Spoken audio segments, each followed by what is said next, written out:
Grace Nzula. I'm an HR consultant with Atara Solutions. Atara Solutions is a HR consultancy and training firm. We offer what we call HR consultancy, where we can do your job evaluations, salary surveys, upgrade your and review your policies, and we can also help you carry out your HR audits, among others. We also offer HR manager outsourced for those organizations that need to outsource their HR services. And we also offer team building and training as well. So for all your organization training needs, please give us a shot at Atara Solutions. We promise to deliver. And we also offer recruitment and selection. If you're looking to hire, you don't have to do it by yourself. We can support you on that. So, all right, thank you so much. Tonight I'll be your host as we wait for Richard and Grace to join us as well. My name is Jacinta Wangare. I work with Atara Solutions Limited, and I'm glad today to have you on board. So you can just let us know how your day has been. Thank you, Catherine, for joining us. Our sign language interpreter, Catherine Sidandi, thank you for your time to join this session. We wait for more people to join. We'll just give out a shout out to our partner. Allow me to share this. So we want to give a shout out to the partners that we have for this session 7 of Get It Right with Atara Solutions, Season 2. And we'll start with Front Cottages, located in Uganda. And then we have Profiles International, East Africa, for all your coaching services. Profiles International is your go-to. Then we have K2HR Services in Rwanda. They are our partners here in Kenya. Then we have Steadfast Quality Solutions Limited as our partners as well.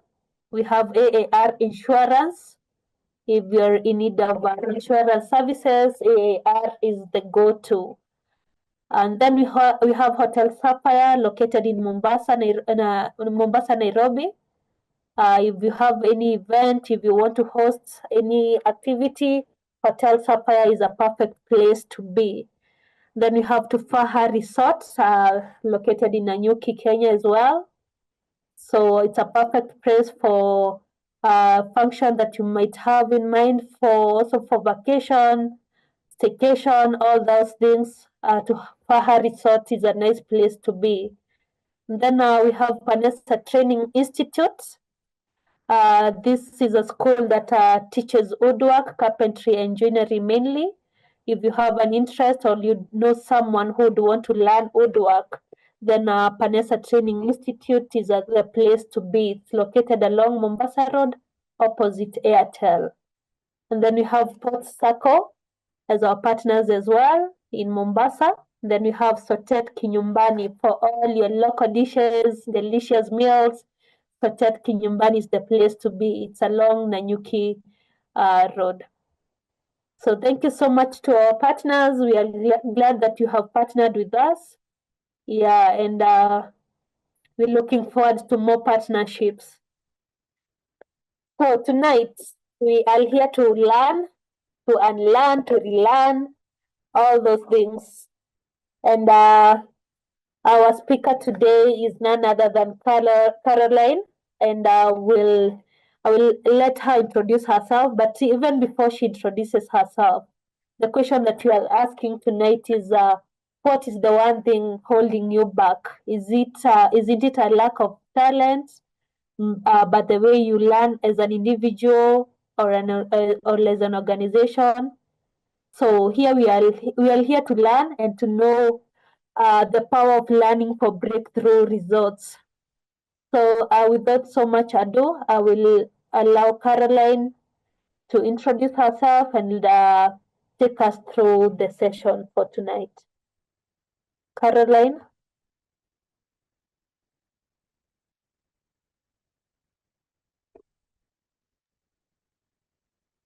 Okay, can you hear me now?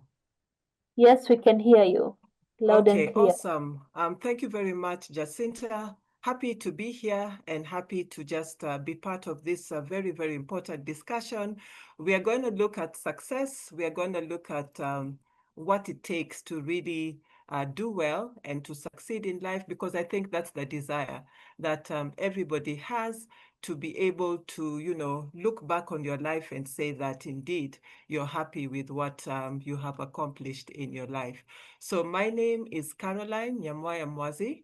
I'm just putting up my slides. You'll be able to see them. And what we're looking at today is the power of learning for breakthrough results. I don't think there's anyone in this room who does not want to succeed or wants to get breakthrough results. So how do you learn is what we'll be looking at today. And how well do you apply your learning? So before we get too much into the session, allow me to share my screen and just a little bit about me. So as you heard, my name is Caroline Nyamwaya Mwazi, and I run Huru Consult, which is a management and training consulting company that's based in Nairobi. I'm also the conference chair for the L&D Africa conference for this year, which is why you're seeing the branding everywhere on my slides. And my background is in banking, so that's what I did to start out in my career. Did that for a number of years, and now I'm a training consultant. So really excited to be here to discuss what we are discussing. I started Huru Consult in 2007, and I'm a specialist in strategy, governance. I'm also an IFC master trainer. IFC is the International Finance Corporation, and also a certified trainer assessor. So I certify trainers with the Learning and Development Institute of the UK, and I'm also a certified online learning facilitator and designer of online learning. In addition to this, I also have, done trainings both locally and internationally. But let me tell you something. The thing that got me into training was while I was in the bank working as a corporate relationship manager, they had a program where managers were able to train other colleagues in particular areas. So as being in sales, I felt that I wanted to get into, training some of my colleagues because I wanted to develop my presentation skills. What I did not realize is that I love seeing people change. I love seeing people improve as well. So that's what it explains there at the end, that I'm a lover of people and organizational development and impact-driven solutions. I'm also passionate about creating practical solutions that drive personal and organizational transformation. So it's not for nothing that I call myself Chief Change Catalyst, because I believe that, yes, we are born and we are born with all the potential we have, but as we go through life, and especially as we learn through our experiences, not only through what we learn academically, then we become bigger and better in what we do. So to get us started in our session today, I'd like us to go to Menti. So I'll stop sharing this screen and put on my Menti screen for us to do a short activity, which will just help us to know who's in the room, where are we, and what do we actually think about success, and really what does it take to achieve breakthrough success. So remember, you can be as honest as possible. Nobody else is there. It's just you and your device. So let's go to menti.com, and then we'll go to 7717-2667 just as we get started with our session today. Thank you very much. The screen is loading. I think you'll soon be able to see it. Thank you. So there we are. What is your definition of success? So you want to go to Menti. Let me see if I can get the link and share it in chat to make it easy for us to just go there directly. There it is. Okay, so I'm sharing it in chat, but if you're already on your browser, all you need to do is to enter the code, which is 7717-2667. Thank you. So I've shared it. I just want to see how I can get it to everybody. to everyone. Okay, there we go. All right. So let's go to Menti, and you'll be able to then participate. I can see we are quite a good number. We are nearly 50 in the session. So that means that we can really participate, and we need to get good answers coming in. So I can see we are joining, which is great. So let's join. And as we do so, let us then participate, and let's start seeing what our definitions of success are. Thank you.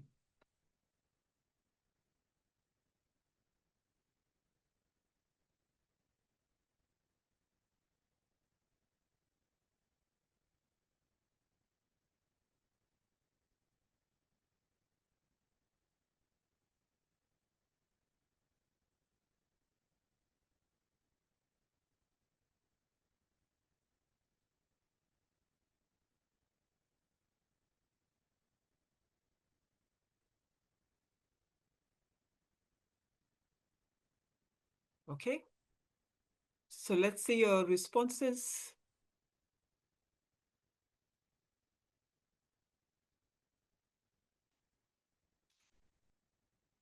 Okay, so somebody has already answered: peace of mind, impact, influence, income.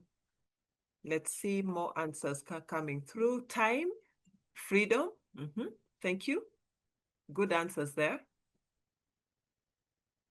Very few have joined. Let's have more of us joining so that we get more answers. It seems more than one person has shared peace of mind, which is quite interesting. So let's see that. Yeah, so peace of mind, freedom to time, achieving your goals. Yes, absolutely. And that has been mentioned by 3 people in 3 different ways. One person says achieving my purpose in, I think the L stands for life. Somebody else says achieving my goals. Another person says time, freedom, freedom. There's a lot of freedom there as well. Significant, somebody else says. What else are we seeing here? Impact, influence, income. Yes, impact, influence, income. So money, achieving purpose. Hey, achieving purpose is appearing quite a number of times. There's achieving purpose in life, achieving purpose, achieving your goals, fulfilled purpose, which is similar to achieving purpose. Good health and happiness. Yeah, that's great. What else? I think everything else I seem to have read. We'll just wait a few more seconds for those that might still have something to share. There's something in chat.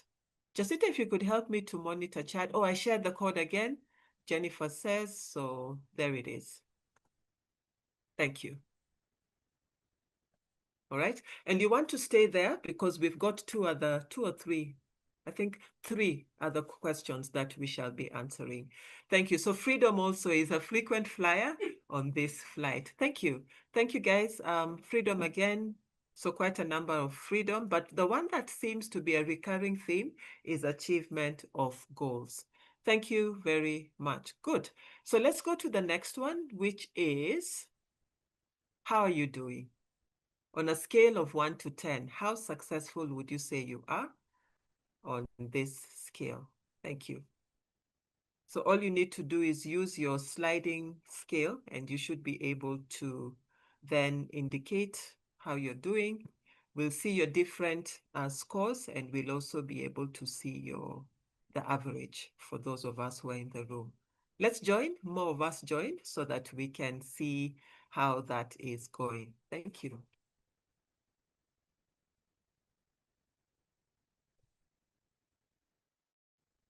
Thank you. So we'll wait for more of you to share.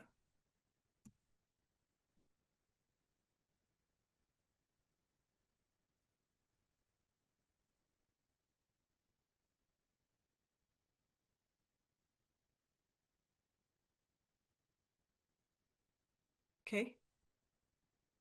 So let's wait a few more seconds, maybe 5 more seconds.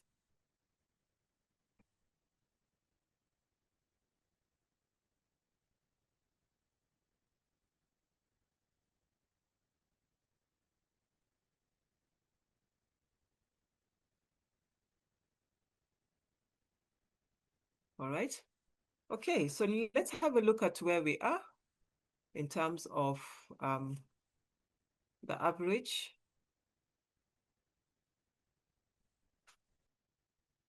All right, so there we are, 5.8. So most of us have rated ourselves around 7. We have quite a number of 5s there. So somewhere in the middle, we have, I think, 1.8. That's the highest score that we have. The lowest we have seems to be around a 3. Right? So most of us are somewhere in the middle, which looks like ranging from 4 to 7 or something like that, which gives us the average of 5.8. So yes, in general, we are successful, but not as successful as we'd like to be, perhaps, right? So our success to date is at around 5.8, which of course indicates that there's room for improvement, and I think a lot of room for improvement. Thank you. So let's then look at the next one. I don't know if more people are scoring. I can see a few people are joining. So maybe another 5 seconds, then we can see. All right. So for the next question, then we're asking, what has held you back? What has held you back?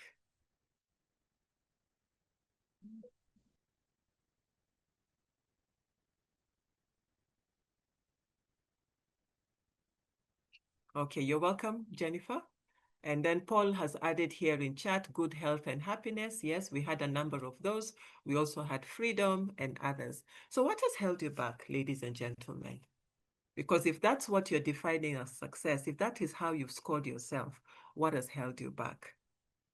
Okay, so we've got fear of the unknown. Yeah, good. Let's have more answers coming through.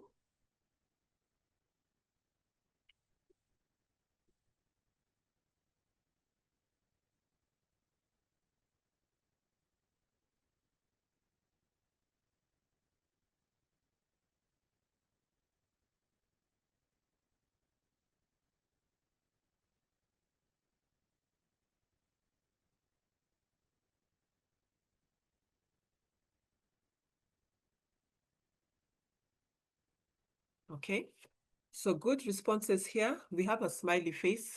I'm not sure why, but oh, wow. So somebody saying marriage has held you back, which is quite interesting. So let's look at this. And this is really deep because when you see the letters are large, that's actually an indication of many people have taken that. And the interesting thing, because I'm really deep about transformation, for many people, fear and procrastination and myself is just really what holds us back. So we'll just unpack those a bit. So let me read the smaller ones, then I'll come to the bigger ones. So somebody here is saying poor planning. Someone else is saying office politics, self-doubt, capital.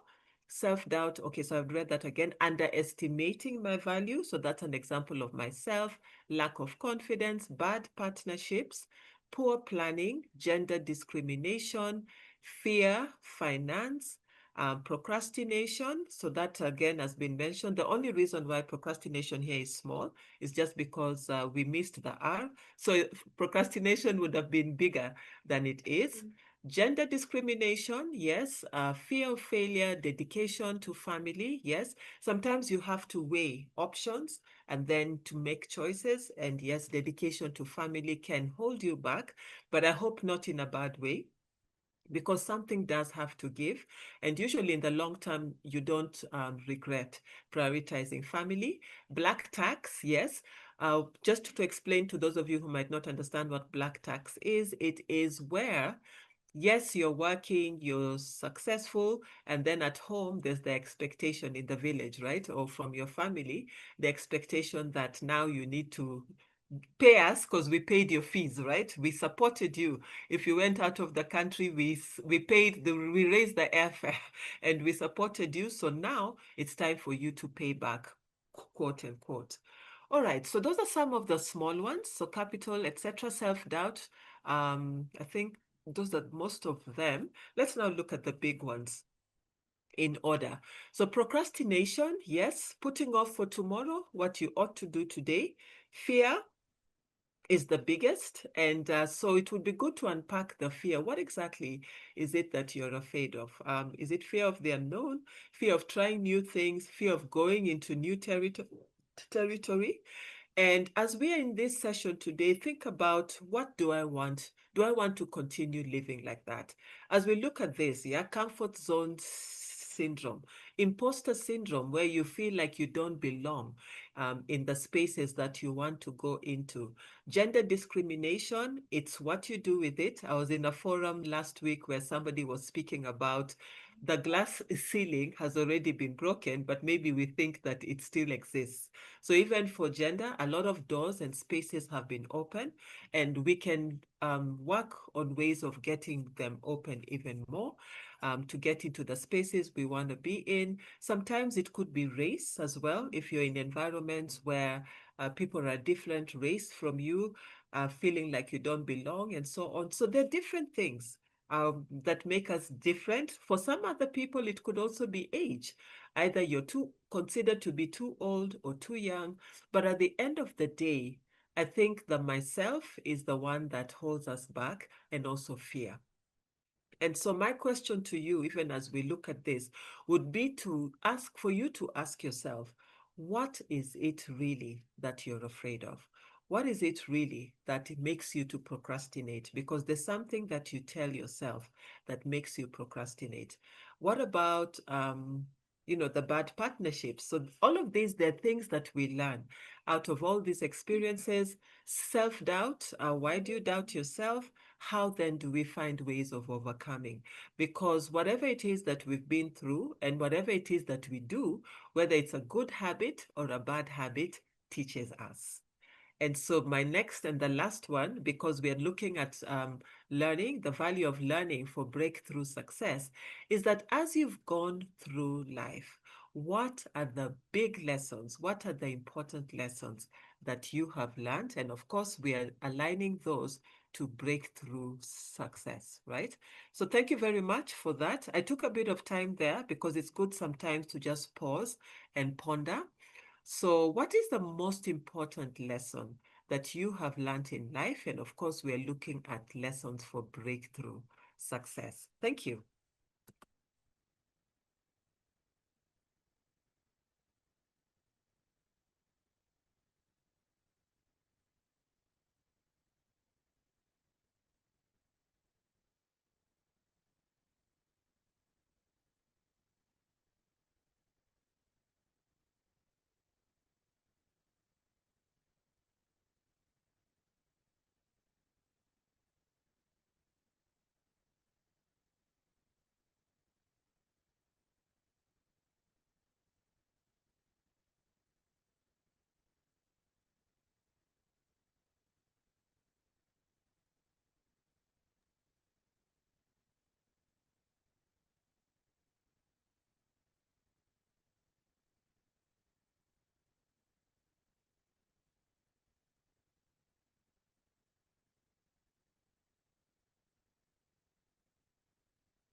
Okay, very good answers. Okay, good.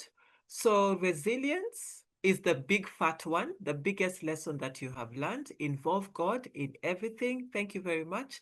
My words are all jumbled up, so I'm just waiting for them to settle. Sometimes they do that. Thank you. So, and please, as you wrote these answers, write them down on the notepad next to you. Both what you typed in for what holds you back and what you typed in for the most important lesson that you've learned in life. Okay, so let's go through them. Personal branding is key. Personal branding, how you show up, right? Other lessons are, so as we are adding, they're moving around, but no worries. Discernment. Discernment speaks to relationships, the partnerships that you get into, not taking things at face value, but looking at them. Don't be afraid. Cut fear. I like that. You cut it or you kill it, but get rid of it. Throw it away. You don't need it. It limits you. Yeah. What other ones do we have here? Diligence. Yes, diligence pays off. embracing challenges, but God, yes, the spiritual help takes us, where we can't even take ourselves. Thank you. So the courage involve God in all. So lots there about God. Diligence pays off. Yes, because, you can involve God, but we also need to work at the end of the day. And the Bible actually does say that the hand of the diligent makes rich. Thank you. Don't give up on you. Believe in myself. Family is everything. Resilience, audacity. Love that. Courage, yes. I usually tell people do it scared because sometimes you hold yourself back because you're like, what will happen? How will it be? How will they take me? And so on. But go into those spaces, prepare and do it scared. But God, maximize opportunities, widen the scope of things. Yes, I can. I love that. Don't give up on you. Now, you see, it's beautiful that we've learned these lessons. But you see, learning is for your head. Yeah, you've learned, you've realized. But you know what the definition of learning is? That only when there's a change in behavior, then somebody is said to have learned. It's actually a quote not attributed to anyone, but that's really how we say we've learned. So we are saying that these are the lessons. My question to you and my challenge to you is, how are you then walking in these lessons that you have learned? How are you walking in not underestimating yourself? And ladies and gentlemen, I know that these are things that you carry with yourself for a long time through life. You carry these thoughts, that I'm afraid, I'm not worthy, I'm not able to, I failed before, will I be successful again? But if you're saying, do it afraid, cut fear, then are you really showing up like that? Are you saying that, yes, indeed? When you say personal branding is key, when was the last time you went through your wardrobe and got rid of the things that no longer fit you and stayed with the maybe few things, but the things that show you up at your best? And remember, personal branding is not only appearance, but it's also about who you are inside, because that is what authentically engages with people. When you say family is everything, how are you making it truly everything? And what about audacity? If you need to develop more audacity, are you actually actively working to do so? And resilience, the last time you had a setback, did it floor you or break you, or were you able to arise and take the challenge head on? Same to courage again. Beginning again. We know it's not easy, but if you don't begin, then you'll never ever make it to the end, to the finish line that you might want. So very, very profound. Ladies and gentlemen, remember, we can go back to what we have. We can stay the same, but remember, if we've truly learned all these lessons, I wish we had more time for me to really read them in detail. But if we really take time to learn the lessons that we've learned, then there ought to be a change in what we do and how we do it. Thank you very much. So thank you for all your participation. Very profound. I'm really encouraged and happy with the way that you have shared. Let's now have a look at just a few things that I had put together for us. And I'm already looking at the time. I'm like, my goodness, where did it go?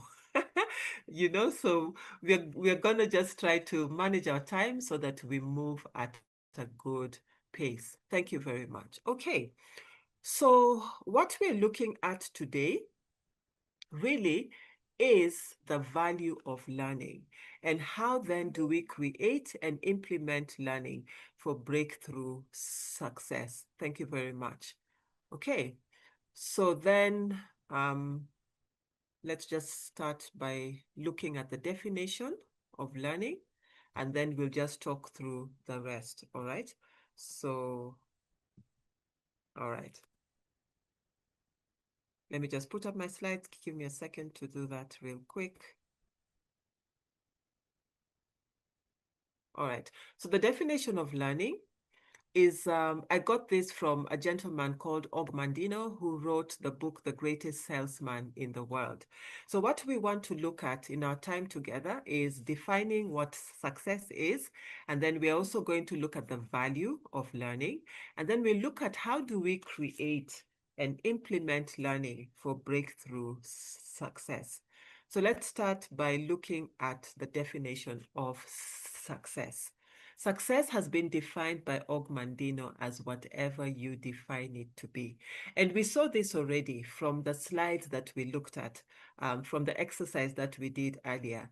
Success indeed is freedom, it is money, it is being able to live the life that we wanted to have. It could be for somebody having money, but money for its own sake is not really it.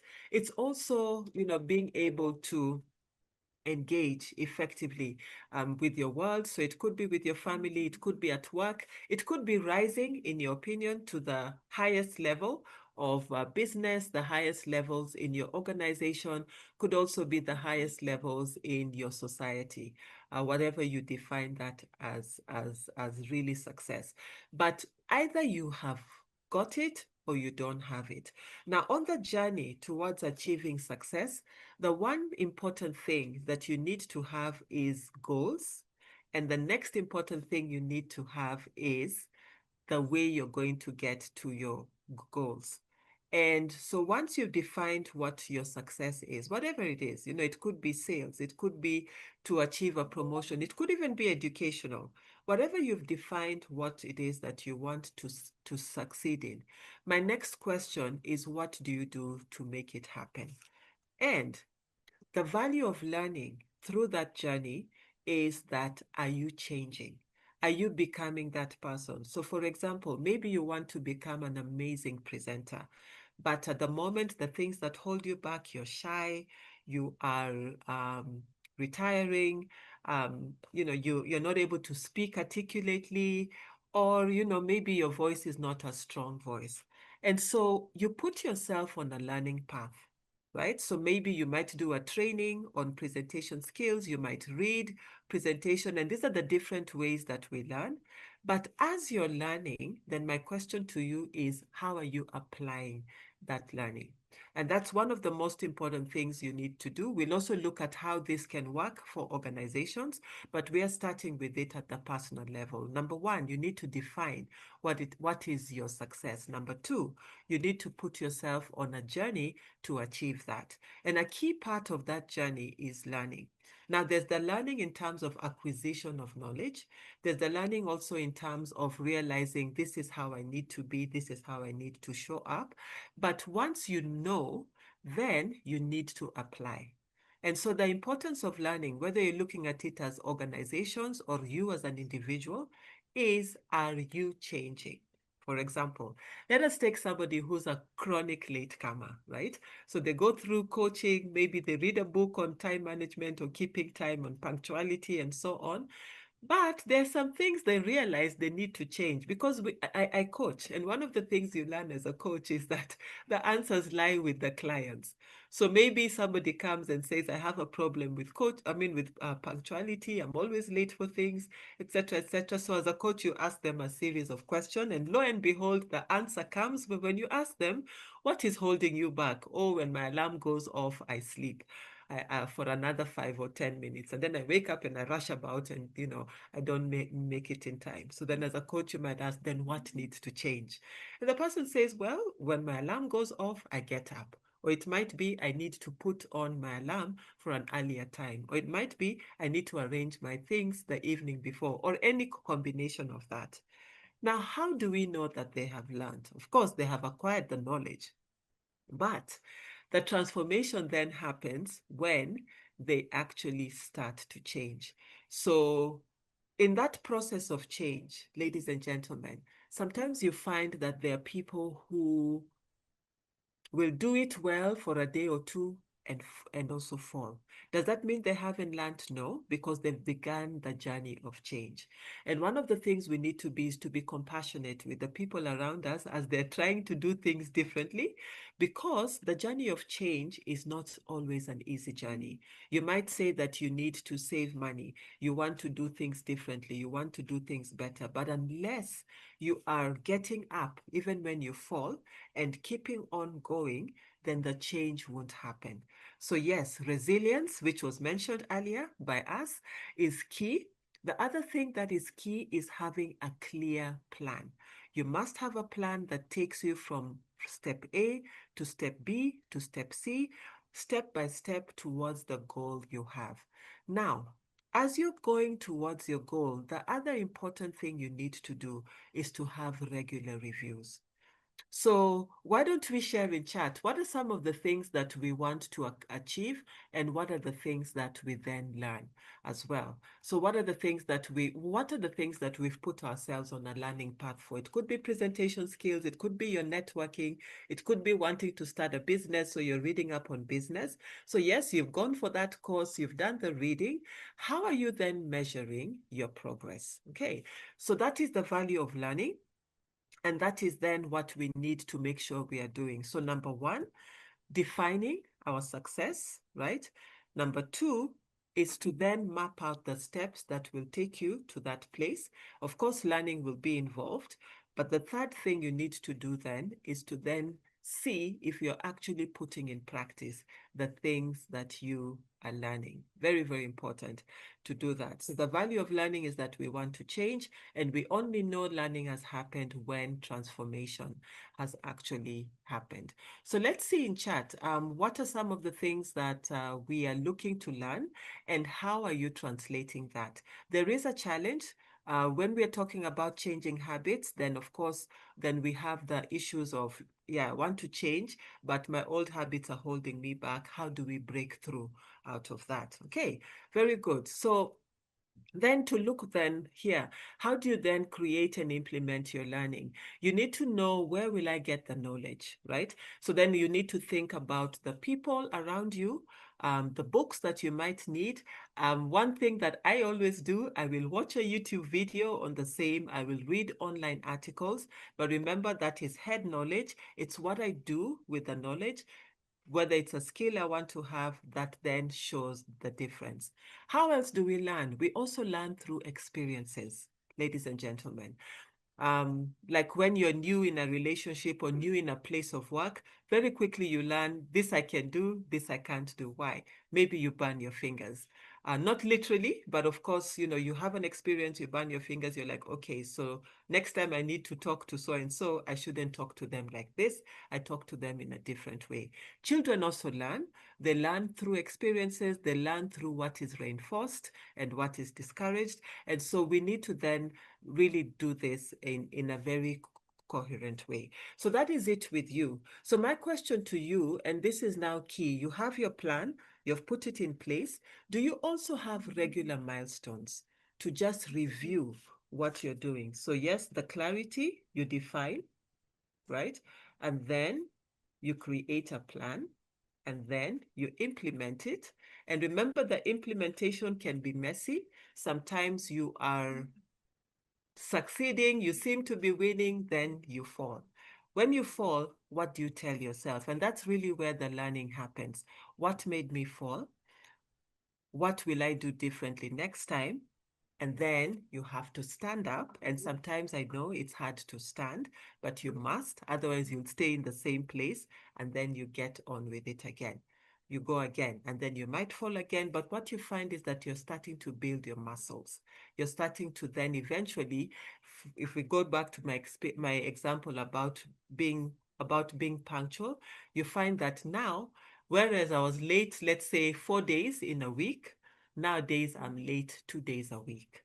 Eventually, you find that I'm late 1 day a week. Sometimes that might increase to 3 days, but now as you're learning, you start building strength and muscles to continue, and eventually you get to that place. Same thing with public speaking. Same thing with relationships. This morning, I was speaking on emotional intelligence, and we were talking about developing social skills, getting along with people, developing listening skills. There's a lot that can help us to achieve breakthrough success according to what you've defined it.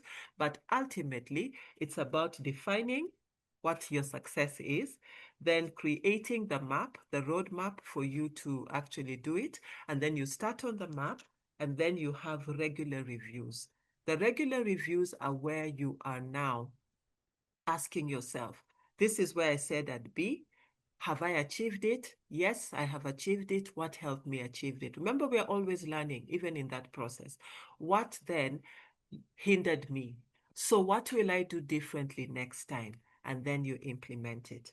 One thing that will really help you with this as well is having accountability. So not going alone, but going with one or two people who are available, who are supportive, who are helpful to help you then to do that. So with that, I think, and I'm looking at the time as well, we can look at, there are a few questions. Thank you. And then we'll be able to continue with the session. So I'll hand it over to you, Jacinta. Do we have any questions that we can answer at this point in terms of the framework? And then James says personal financial acumen, of course. So James, what are you doing to achieve that personal financial acumen? I also see that someone is saying my volume is low, and indeed it is. Let me just increase it. Apologies, I hadn't seen that before. I hope that's better. Let me know. Thank you. Sometimes Zoom does that number on me from time to time. Thank you very much. So we can pause there. And then I'm going to share just a little bit on learning in organizations, how that works, and then we'll be able to wrap it up. It's the same steps, but a bit more detail, but I'll do that very fast and then we'll wrap it up. Thank you. Great. Thank you, Sarah, for that. Thank you very much. Yeah. All right. So we have a question, I think, in chat. Oh, somebody had answered a question. So in terms of what hold you back, Emma had said sickness, and it's true, that can hold us back. So you had planned to achieve things, but something happened. And sometimes it's not only you being sick, it could be also illness in the family. Thank you. Great. There was one question that I had seen. How do you then measure the return on investment from the learning? Thank you. So it depends. For organizations, I'll share a framework for that, and then you will be able to see how that happens. So usually there's both financial and non-financial, Mary. The financial is, what did we invest? As a result of the intervention of the learning, what are we getting out of it? And then for you as an individual, are you then getting the breakthrough results? Are you now having the results that you had wanted? That's how you do it. So you define the output, and then you see whether or not with what you put in, you have that output. But there's a framework for that. I hadn't really planned on sharing it today, but I can share it in chat. For those of you in learning and development, there's what is called the, let me start with the Kirkpatrick framework for learning. And this doesn't quite apply on the personal level, but it could still be useful. So the first thing is that, did they like it? Did the learners like it? Let me just write one word. So did they like it? The second level, did they learn? So yes, did they like it? So emotionally, did they learn? The third one is, did they use it? Remember, you have to use it, otherwise we won't get the results we want, the transformation we want, the change we want. The fourth one is what was the impact? So when you're measuring impact, and that's monitoring and evaluation in a nutshell, when you're measuring impact, it's about, what did we learn, right? What did we get the results that we wanted? So it's both financial and non-financial. In addition to Kirkpatrick, there's another gentleman known as Phillips who came up with ROI. ROI is simply the financial return, but other learning thinkers have gone beyond that, because return can be both financial and non-financial. So instead of impact, allow me to say results. That's really what the Kirkpatrick one had. But it still makes sense, because really, when we are talking of financial, it's ROI. When we are talking of non-financial, then that ultimately is impact. So for those of you who are writing notes, instead of the 4 here for impact, just write results. So those are the levels of learning to evaluate learning. So 1, did they like it? Did they learn? Did they use it? So was there a change? And what was the impact of that? And finally, for the money we put in, let's say if we put in 100,000, what have we gotten back in return? But some learning thinkers, as I said, have been thinking, that is, it's not only financial, it's about the impact. There's some clients I work with who are NGOs, and they don't really look at the financial return, but they look at the impact as well. So how many children have gone to school? How many how many women, have been educated? What is also still the financial return? How much are they earning now as a result? Are they able to employ other people? So all that is also impact measurement, but it always goes back to how did you define your success in the first place? And then did we achieve those things? And even then, there is learning when you're measuring. So, what helped us to achieve and what hindered us from achieving? So, next time, what do we do differently? Because that really is where the learning happens. So, continue sharing your questions in chat.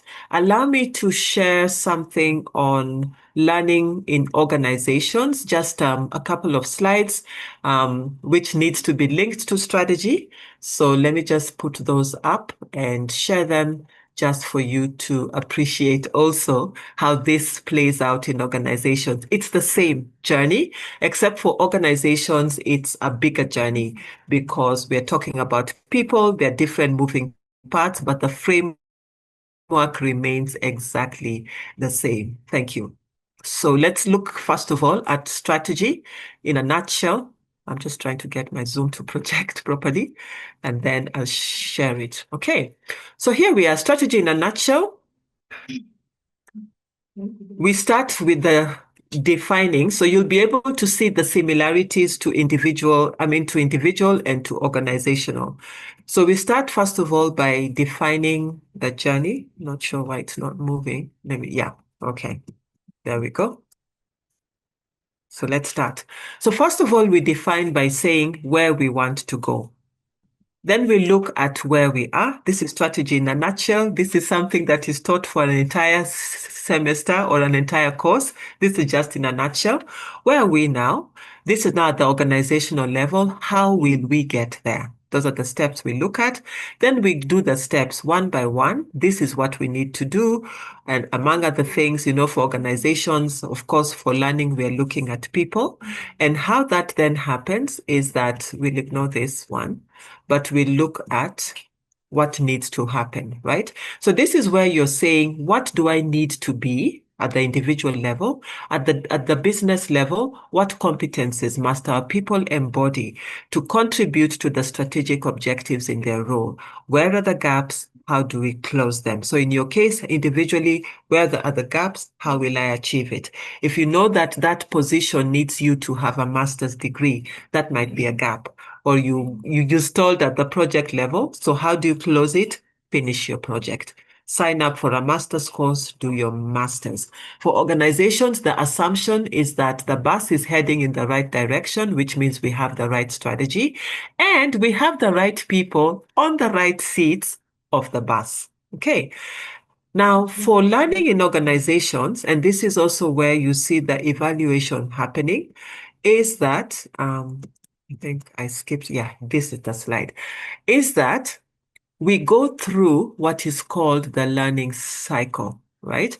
So we assess performance needs, we design the learning based on the findings here. So there's research that happens here. Then we design what will actually happen. We facilitate the learning. There has to be support of transfer of learning, and then we still evaluate. Using those steps I told you, did they like it? Did they learn? Did they use it? What were the results? And then at the top level, according to Phillips, you also measure from the money that we spent, how much money have we made? But remember, there's also other impacts. So there's financial and non-financial results.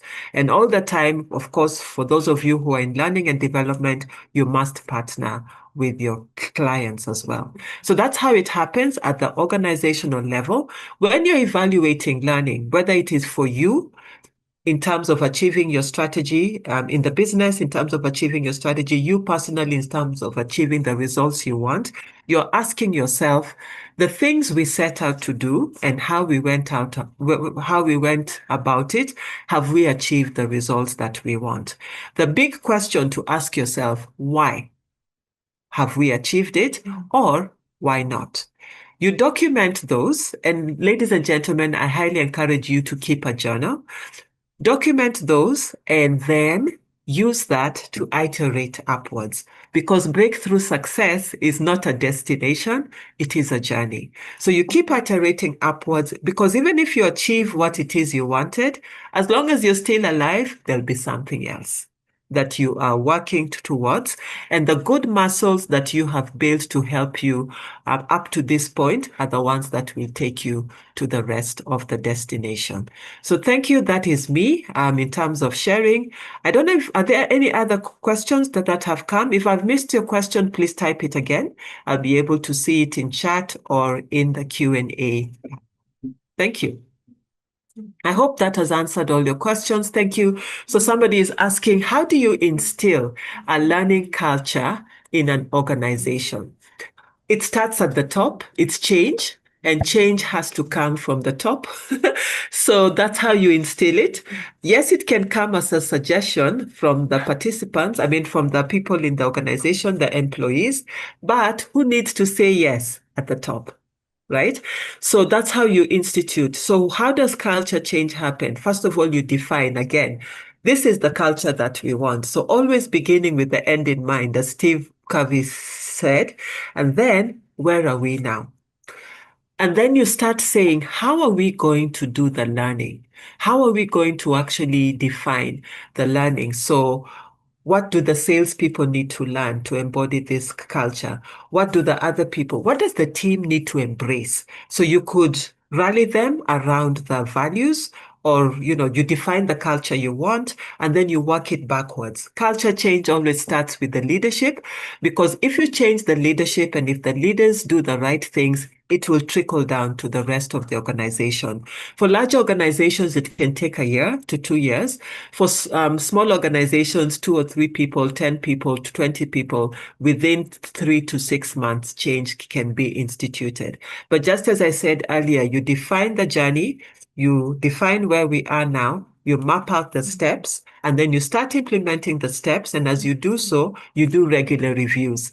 Are we heading in the right direction? How is it going? What do we need to change? What do we need to increase? What do we need to reduce? Then you continue implementing with regular reviews. And I think a good question also to answer, I'm asking it myself and answering it, is how often do you review? So typically, if you're looking at doing something, let's say long term, the good thing to do is to plan it at quarterly level and then to do monthly interim reviews towards the quarter. Then you plan the next quarter and you do that. With a change plan, typically there should be monthly reviews, because change does take a bit longer. On the outside, maybe 6 months. If you want it to really stick, you need to work on it for a year. You need to monitor the communication. There's training also that's involved in the culture change, but the monitoring you do in between helps you to ensure that you get the results that you want. So I hope that answers your question. I think there's one more that seems to have come. I talk about evaluation of learning. Thank you, Max. I shared the framework, the Kirkpatrick framework, and then the additional 5th level, which was introduced by Phillips. So let me just add them again. So you ask the question, did they learn? Right? And those are the happy sheets that people sign at the end of a training, right? So did they learn? No, did they like it? That's the first one. So allow me to just begin again. I can delete learn. So basically, it's in the chat. So if you scroll up, you'll see number 1, did they like it? Number 2, did they learn? Number 3, did they like it? Did they learn? Did they use it? So did they apply it? And that's where the supporting transfer of learning I shared on the slides helps. Yes, I'll email the slides, then they'll be shared with you. So did they like it? Did they learn? Those 2 are done immediately after the training, the happy sheets, the evaluation forms, so you're able to know. For those of you who are doing evaluation forms that don't include what did you learn, include that, because those are the first 2 levels. The next 2 levels come after a period of time, because it takes time to apply learning and to see the impact. But the next 2 levels are, did they use it? The last one is, did they what were the results, right? So those 4 were by Kirkpatrick. Then the next one is now by Phillips, who said what Kirkpatrick has done is not enough. We need to add another level. That other level is what was the return on investment, and other people have said not only financial, because Phillips looks at financial, also non-financial, and always in line with the goals. What were the original objectives of that training? So even with the culture change, have we achieved the change that we wanted? Thank you. I hope that helps. And yes, we'll share slides to Justine, and I'm glad that this has come in time for you. You're very, very welcome. Thank you. I think that answers all the questions. Max, I hope your question has been answered. Please let us know in chat if that has happened. And I've also answered the question on instilling a learning culture in an organization. To make it easy, you need to do it as a project. Just to add to instilling a learning culture, you do it as a project in terms of we want this to be a learning organization. Remember, learning is not only the learning that happens with training. Learning can happen via coaching, learning can happen via on-the-job training, but making sure people are learning. Learning can also happen by teams looking back and saying, these are the things that the objectives, the things that we said we were going to do in this particular quarter. What have we done well? What have we done not well? What do we learn out of that? Remember, it's not only about education in your head, but it's also about what you're also learning through the experiences. As a salesperson, you can learn still from your experiences in the field. Whatever profession that you do, even as an accountant, you can learn just by doing it. And so you practice and you develop and refine your practices as a profession. So as a professional. So that applies across the board. We've looked at learning for individuals, you as an individual. We've also looked at how learning happens in organizations. So thank you for that. I've answered the questions. So Jacinta, do I go ahead and share on the Learning and Development Conference? Yes, you can go ahead, Miss Caroline. And also, we have a comment from James. He's Yes. saying that maybe next time you could share any unique L&D approach to Gen Z. Yeah, maybe that's Aha. something. Let me do that now very briefly because it's a passion area for me. Yeah. And very briefly, maybe we'll do a longer one later. It's simply about understanding your audience. Ladies and gentlemen, you have to always know your audience and you have to know what they appreciate and you have to learn their language. That's the short answer. The long answer is, how you design. So those steps I said, and needs assessment, etc. It's how you design them and how you go, but that's how you do it. You must understand your audience, whichever one, because even in mixed organizations, pitching a training too junior for people who are senior, they won't appreciate it. Or too high for people who are junior, they won't appreciate it. So you need to take into account learning styles. You need to take into account culture. You need to also take into account the generation. So there's lots to do there, but that's the short answer. If you call me back, I'll be happy to get into that in more detail. Thank you.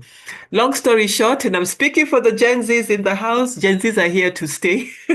They're the leaders of tomorrow, literally, and they're the leaders now as well. So let's embrace them and let's really get the ones that really are passionate about what they're doing. And they're there. I've worked with them. I love working with young people because they're fast, they learn, they ask questions, and let's create the culture where there's space for everyone. So I hope that helps. That's a short answer.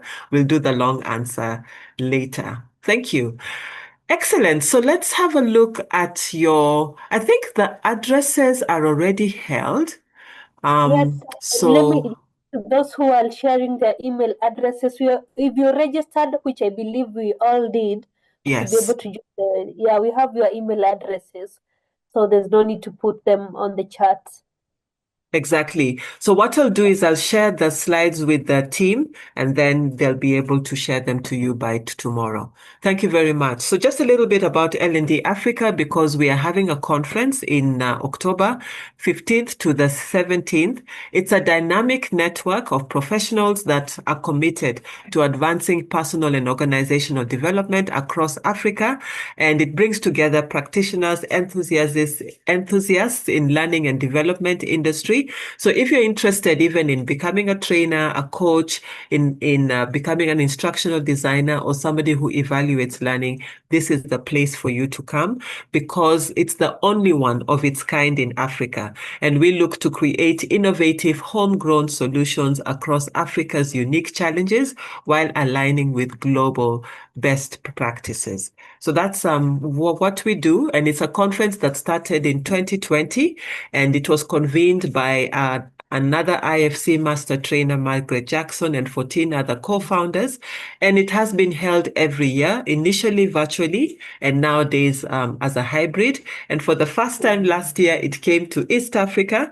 So out of home, which was Accra, to East Africa, because the feeling at the end of the 2023 conference is, how do we say that this thing is African and it's just staying in Accra? So it came to Nairobi last year, and we're doing it again this year before it goes to other regions. So it's continuing to grow and it's doing really well.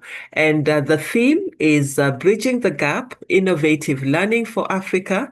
It will be taking place at the Agile Grand Hotel with lots of discussions, plenary sessions, discussions, breakouts, different speakers, with only one agenda for the participants, the attendees, to connect, to learn, and to grow.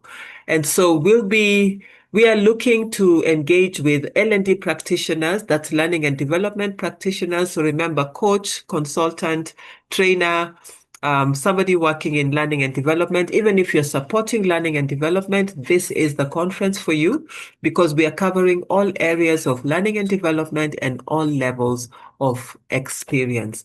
So we'll have local and international speakers. I'll be happy to also share the link on the information session, because during that we showcased a number of the speakers. So it will give you a flavor of the conference. We also had keynoters from private, we will have keynoters from private and public sector. We'll be looking at case studies. There'll be master classes, leadership and personal development sessions, and every session has been curated to be valuable and enriching. And so the themes that we'll be looking at AI learning. I don't think there's a conference nowadays that doesn't have AI, because really AI has taken the world by storm, helping a lot even in learning and development in terms of content creation and digitalizing learning. Then also we'll be looking at from chalkboard to chatbots, looking at the digital leap for learning. AI definitely part of education for the future. We'll also be looking at future-ready skills. How do we prepare Africa's workforce? And also looking at from rural to urban, because if you travel almost anywhere in Africa, I was in Uganda just about a month or so ago, everywhere is built up. It's not the way it was before, where there'd be expanses of land. Many places are becoming urban. In Kenya, of course, as you well know, with the devolution, the rural areas are no longer rural. It's really urban as well. So how do we expand learning opportunities? How do we even bridge not only the skills gap, but also the distance gap? One thing I keep on talking about when I'm talking about the future of learning is also about enhancing technology and infrastructure, so that anyone, anywhere can access learning and it doesn't have to be expensive. But also looking at bridging skills gaps, aligning learning with industry needs. So for you, if you attend, you'll network across the continent. You'll also be able to learn best practice, to share best practice. It's accelerated learning. And that's why I love conferences, because it's concentrated. 3 days, you will learn. Yes, and then you'll be able to go and process what you've learned and begin to apply it. You'll grow your skills. There'll be personal growth and development. And for those of you who are in HR or learning and development, you'll be able to elevate your engagement with your sponsors, increasing, of course, we talked about it already, return on investment and value add to the sponsors. And also your own branding as an L&D professional will be elevated, leading to you growing in your career. And for those of you who are learning consultants, training consultants and coaches, your businesses will also grow. There's also the opportunity to sponsor and also to be an exhibitor. And of course, there'll be visibility across the continent. You'll be able to network as well and to promote your organization and to sell your products and your services, both in the conference and afterwards. Now, we are building on what we did last year. Last year, we had good feedback already, and it's the first time that we were doing it. This time, we are targeting many more to attend. So a bigger number. We had about 70 people attending last year in person and about 70 also online. This time, we are targeting to get at least 150 to 200 in person and also virtually the same number. So they found the speakers last year brilliant, the topics that were curated excellent. They loved the African flavor because indeed it is by Africans for Africans. And also those in L&D were particularly happy that we had our own conversation, not lost in HR. And they said that they wanted it to be longer because it was quite intense. So we've spread it out over 3 days. So you do need to join the conference. There's right now we are in the early bird stage that goes until Sunday, and then as of Monday next week, so that is in Kenya shillings, it's 45,000, and then it will be 48,000 for the standard rate. And then there'll also be the opportunity for you to join virtually. And if you join virtually, it will be 13,000. We always talk about the virtual for those who are very far and not able to travel. But we also say that why don't you come and, let's meet, belly to belly, talk to one another, engage, shake hands, sit together in the breaks and really engage. And so you're welcome. And for those who are coming in packs of 5 or more, so it might be an organization that might want to send its team, then the pricing will be, you will enjoy a 10% discount. And so in case you need more information, you can write to info at L&D Africa, or you write to the local secretariat at lndafrica@huruconsult.com, and we'll be more than happy to help you. We can also share the link if you want to register, and I'll be happy to share that with the team. October is just a night away. So tomorrow we will be in October, and we'd love to see you at the conference. This was the group photo from last year, and we'd love to have you in this year's conference. So thank you very much for your engagement. Look out for the slides and the details on the conference. We shall share those.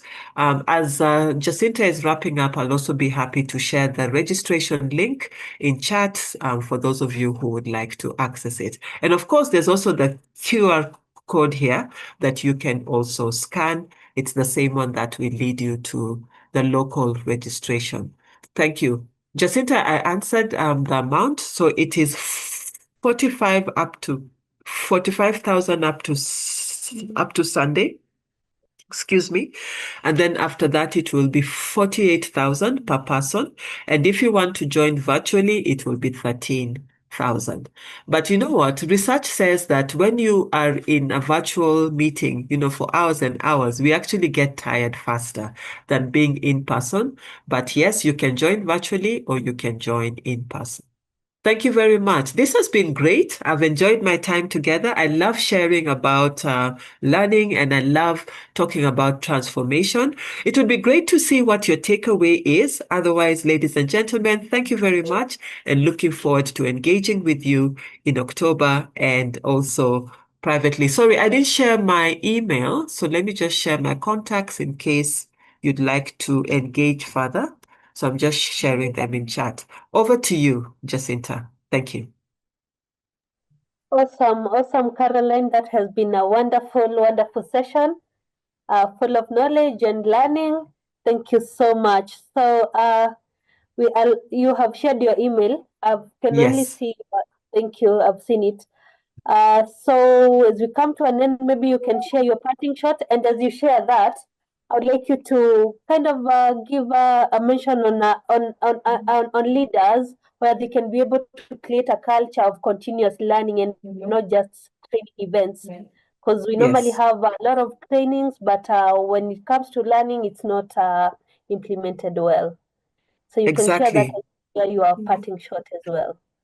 Absolutely. Thank you. Thank you very much.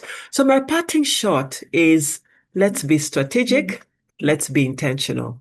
So remember the steps. I shared the framework. Define and then plan, implement, review, learn. The last thing there is grow. So if you apply that, you'll notice change already before the end of the year, and I wish you well as you do that. Now, to answer the question about leaders and continuous learning, the important thing is as you to have the different ways of learning and to encourage your team to do so, because there's a part that the organization plays, but on the other side, there's a part that every individual needs to play. One of the things, because I do a lot of research on learning and learning practices, is that we found during COVID that a lot of people started curating their own learning. So people said, I've been always interested in painting. Now I have time, I'll take a course in painting. And there were a lot of courses being offered online for free. And people actually signed up, right? One of the things I do is that when I have a need, usually I'll go and see if there's a video on it on YouTube, and I'll study that video to learn and then begin applying. Another trend that was found is that there's micro learning. So people don't want a whole big program. Give me the learning for what I need now.